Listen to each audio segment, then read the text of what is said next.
What is good, Tech Gang? We have had yet another jam-packed week of gaming tech news. This week, Xbox professed its love to Steam, or did it? The Steam Deck gets compared to the Switch 2 and ends up scoring an easy win. The Steam Deck OLED makes its triumphant return. We get a new Steam Deck feature, and there are some exciting new game announcements. Yes, this is the year of the handheld for the third year running, so let's get into it.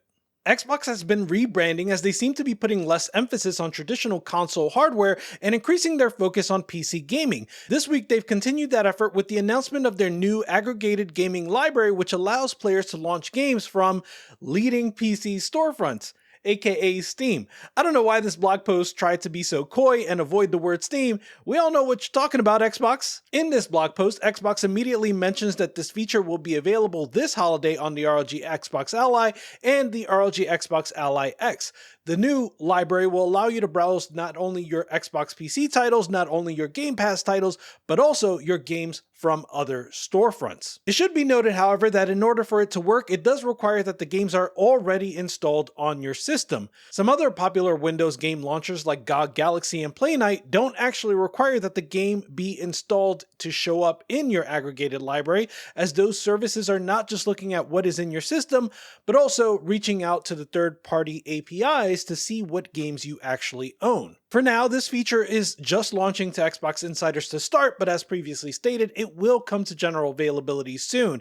In the meantime, Microsoft is requesting that Xbox insiders share their feedback on what they would like to see. Personally, I know what feedback I'm going to give and what I would like to see.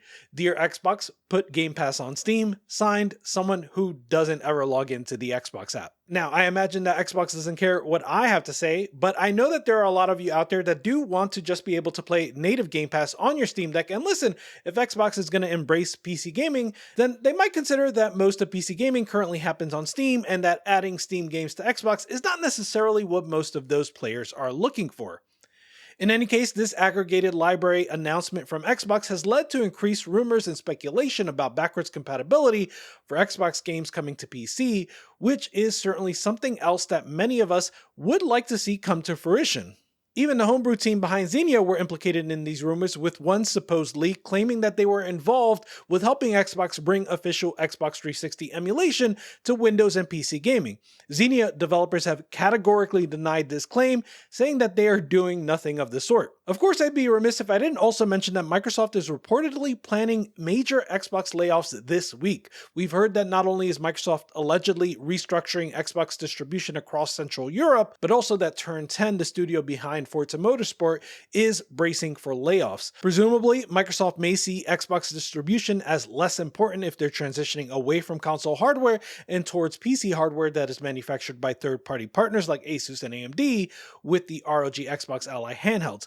The reports of layoffs at game development studios is a little more surprising, however, considering Xbox's intention to continue developing high-quality games for Game Pass, PC, and consoles. Naturally, I'll keep you updated as this story develops. Steam Deck earned a bit of a surprising win against the Switch 2 this past week. The Switch 2's LCD VRR display has become a hot topic as Monitors Unboxed produced a video that provided objective confirmation of the shortcomings in Nintendo's latest handheld hybrid console. The video provided a comprehensive examination of the panel in the Switch 2 and found that it has a surprisingly high response time, one that is even 50% worse on average than that of the original Switch, which was released in 2017.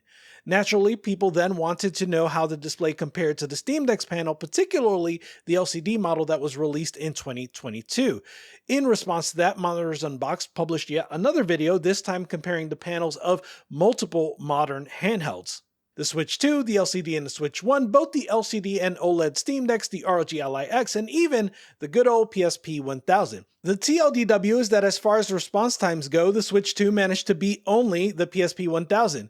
The average response time of the Switch 2 is 33.3 milliseconds, whereas the Steam Deck LCD is 19.6, the ROG Ally X is 8.4, and the Steam Deck OLED comes in at 1 millisecond. Monitors Unboxed were using their own personal handhelds, and unfortunately, they do not own a Switch OLED and weren't able to make that comparison, but they said that the Switch OLED response time would be very similar to the Steam Deck OLED. Did you notice the Steam Deck OLED was gone? If you already own one, then you might not have realized that for over 2 weeks, the device was completely out of stock in the US and Canada. Still available in other regions, however, the prevailing theory became that Valve was slow to restock, waiting to see if a tariff troll under the bridge would exact a toll on the electronics coming stateside. Thankfully, though, the Steam Deck OLEDs are back in stock, which puts at ease anybody that has had Valve hardware PTSD. Me. I'm talking about me, guys. I have a Steam Link and a Steam controller, and yes, I have a little lingering trauma for how quickly those were discontinued. Of course, even aside from disappointing sales, Valve did have good reasons to abandon those efforts. Various streaming sticks and eventually smart TVs kind of killed any market that could have existed for Steam Link, and then Valve was sued by Scuf for the back buttons on the Steam controller. But that trauma I mentioned earlier, it led me to see parallels with those situations and the Steam Deck. Some could argue that new PC handhelds and the release of SteamOS, let alone Bazzite, could potentially make a smaller total market for the Steam Deck, just like streaming sticks did for the Steam Link. You could also argue that draconian tariffs could be as much of a deterrent to Valve as a lawsuit was back then. Still though, like I said, that is mostly trauma speaking. The Steam Deck has been incredibly successful for Valve, and they have committed to future hardware so long as it comes with what they consider to be a generational leap. Nonetheless, it is nice to see Steam Deck OLEDs back in stock, especially with Xbox prepping their own handheld and the Switch 2 launch now being a few weeks behind us. Valve has also announced some new accessibility features for the Steam Deck or SteamOS powered devices like the Lenovo Legion Go S. This includes a new UI scaling slider that allows you to make text bigger or smaller in the gaming mode of SteamOS. They've also added a high contrast mode, which makes it easier to distinguish Steam text, buttons, and icons from the background. There's also a reduce motion toggle to disable Steam animations that may be problematic for some users. Not to mention a new screen reader that you can enable. You can change the volume as well as the rate of the reading and the pitch of the voice. The screen reader even comes with a Steam shortcut to enable or disable it. Just hold the Steam button and press the menu button to toggle the feature. On top of that, if the current look of the Steam Deck's operating system is a problem for you, you can also select one of 3 color filters to either set it to grayscale or invert brightness or just altogether invert the colors. These new features are now available in beta, and Valve is taking feedback for them, so definitely post in their thread if you have any input. We did get a number of game announcements this week. First and foremost, Painkiller now has a release date of October 9th.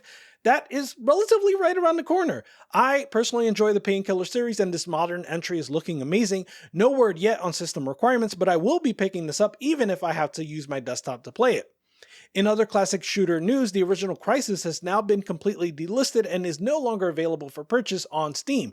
The title itself had already been removed some time back, but it was still available via the Crysis Maximum Edition bundle, but now that has been delisted as well. Naturally, this sucks for games preservation, so it is my completely unrealistic hope that they bring this back and make it available for purchase. Now, when it comes to top played SteamOS games, Rematch has now entered the list. I've been playing this game since it released, and I do have to be real with you, I completely suck. I am so bad at this game, but it is fun as hell to play some online multiplayer arcade sports action.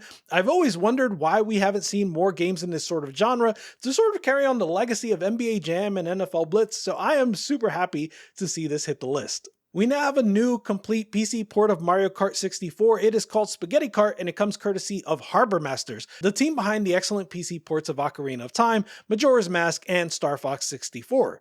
Just as with those ports, Spaghetti Kart comes with modern graphics backends, which means you can play in 4K ultra-wide at 120 FPS if you want to. There's also native controller support, but all of those things are things that you expect in a PC port, and Harbor Masters always goes above and beyond. Spaghetti Kart is no different, and here you get a track editor that comes with it a ton of modding potential. There is a Linux version available, so this is playable on SteamOS. Definitely let me know if you would like to see a tutorial of that. All right, lastly, the summer sale just started, so I want to give you some quick recommendations. First, RoboCop is 90% off. It's for $5. It's available for $5, so definitely pick that up. Crash Bandicoot Insane Trilogy is 90% off and $3.99. That's another good pick. Jupiter Hell, which is kind of like what if Doom were a traditional roguelike, is available at a historical low, 75% off, $5.99. I would definitely pick that up. Cyberpunk is $21 at 65% off. Steins Gate is kind of a cult classic and it's 90% off, $3.99. Little Nightmares 2 is 90% off as well. That's another deep discount. This time it's $3. Sons of the Forest is enjoying a historical low. That is $10.19. Rematch, I was just talking about Rematch, and that has a historical low for the first time being 23% off. And another big one is Black Myth Wukong. For the first time, it is 20% off. So those are your recommendations for the summer sale. I hope you enjoy. Tech Gang out. Goodbye.